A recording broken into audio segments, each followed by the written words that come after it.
I don't know what it is, but it seems like we have been plagued with really, really bad games, and I was hoping as the months and years went by that plague would slowly start to ease, and it hasn't, and we've been hit with another stinker. So about a week ago, the new game Suicide Squad Kill the Justice League was released. This was a game that was hyped up for a while now, and it was a game that for the most part people were really looking forward to. It was done by the same people who did the Arkham series of games, which are, you know, classic games. So everybody walked into this with relatively high hope, and all of that was immediately dashed once the game was released. And it's honestly, it's kind of upsetting to see. There are two big reasons why this game fell short. One of them is for the actual gameplay itself, and another one is for the story. Let's move to the gameplay first. From what I've seen so far with the gameplay and what I've seen with my own eyes, the gameplay just kind of looks, it's boring. It's a relatively short game. It's about like 10 hours long, so it's not like a constant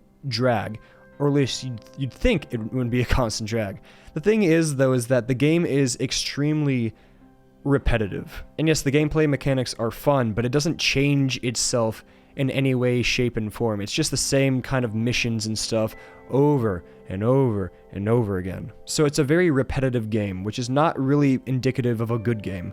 It really is. On top of that, the boss battles when it comes to this game are lackluster, to say the least. It is Kill the Justice League, so you know you're fighting the Justice League. Very, very powerful characters with lots and lots of abilities, and they just don't really use them. The boss battles in this game are laughably bad, like really, really bad. And since you have Kill the Justice League in your title, you'd think that that'd be one of the things that they'd really try to nail home, that boss mechanic. And they really just didn't.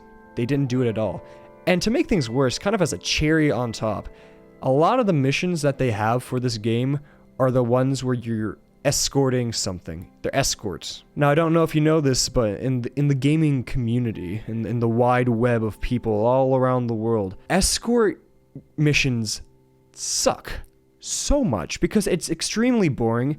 You're watching this really, really slow object move from point A to point B, and your job is just to protect it. It's so boring because you have to stay in the same place fighting off the same enemies as they come in waves and waves and waves. And you're just sitting there grinding your teeth watching as this thing moves like an inch every minute. It's just not fun. Nobody enjoys them. So the fact that they put in the game is problem enough. What makes it even more of a problem is that there's a lot of them. There are a lot of escort missions. It just never works. They never work. Nobody likes them. End story. Dot zip go. Bye bye. And yes, there are good parts of the gameplay. Like, some of it is fun. It does look fun. But for the most part, I feel like the gameplay fell flat on its face. And it's sad to see because seems like a lot of work was put into this project. I just don't think it was executed very well. But then you move on to the story side, and you'd think that the story side would be a little bit better. And for the most part, it really wasn't. Yes, there were good parts when it came to the storyline, but for the most part, it seems like the writers of the thing didn't really know what they were talking about. Because it goes down to the issue that they had with the gameplay, mostly because of an issue that kind of combines the two areas, both gameplay and the actual story. They all die because of bullets. Bullets is the medicine to this game, and it seems to be like the holy grail that it solves every single problem that these characters face. You know who else dies by bullets? Practically every single member of the Justice League. But the biggest gripe with this game that I've seen, and one that I full-heartedly agree with, is Batman. Because they did Batman incredibly dirty with this game. And I know it's kind of like, oh, hop off of Batman's cape, man. Go find something a little bit more unique than being a Batman fan. And normally I'd agree with you, but not when it comes to this game.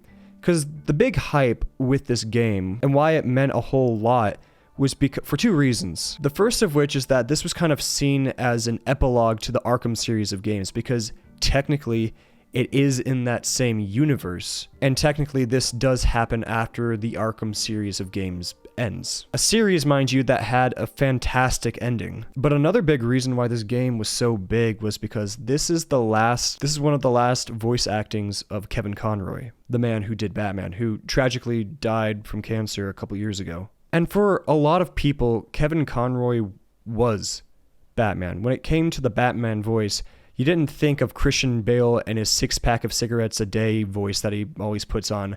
You don't think that. You think of Kevin Conroy. He did it in the games. He did it in animation. He was Batman. And so when he passed away, it was a really hard loss for a lot of Batman fans, myself included. But at the same time, it kind of seemed like the series ended when he went away.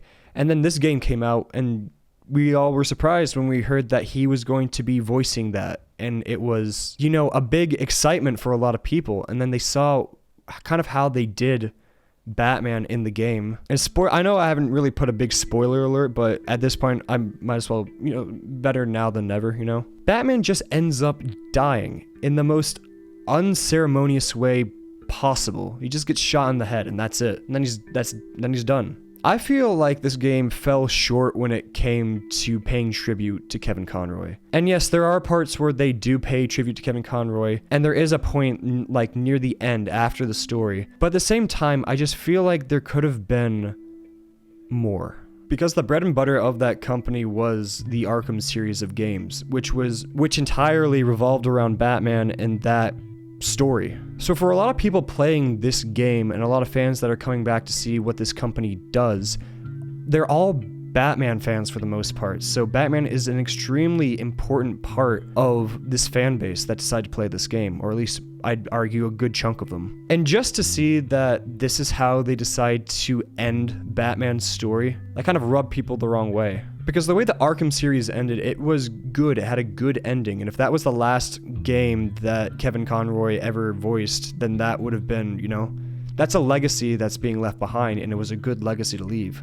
But then you throw this game into the mix, and I understand if that's how they wanted to do the story, they can do the story that way. But I feel like they could have executed it so much better than they did, because it was just so unceremoniously done, the best way to describe it, because Batman just looks so weak in the game, and that's not really how Batman is. Even in his mind-controlled state that he would be in, you'd think that, I don't know. So a lot of people are upset that this is now technically canon when it comes to the Arkham series of games, that this happens years after the conclusion of the Arkham series. From gameplay to the story, it just seems like this game has missed every single mark that it tried to hit. And it's very unfortunate to see that this is the last game that Kevin Conroy voices, and it's sad to see that this is, kind of the end to that Arkham legacy. But for a lot of people, they're kind of seeing this as not canon, and you're more than welcome to look at it that way. In fact, I think that's how people are going to look at it, because I just don't see this game becoming any more successful than it already is, and it's already not successful. And it sucks. It really does suck, because this game had a lot of build up to it, and then it just fell flat on its face. It's what I said a couple months ago when I talked about the Gollum game.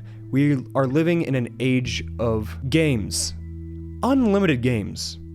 No games. None. Nada. Zip. We get a couple golden gems every so often, but for the most part, these games just keep falling flat on their face. Games with a lot of hype, some done by really, really big publishers, and then nothing. At the end of the day, this game was unfortunately a disappointment. So if you want to go play this game, you're welcome to, but I guarantee you that there's a good chance that you're not going to like what you're about to play. But that seems to be, unfortunately, a very common theme. But that's it for me today. Thank you so much for watching, if indeed you still are.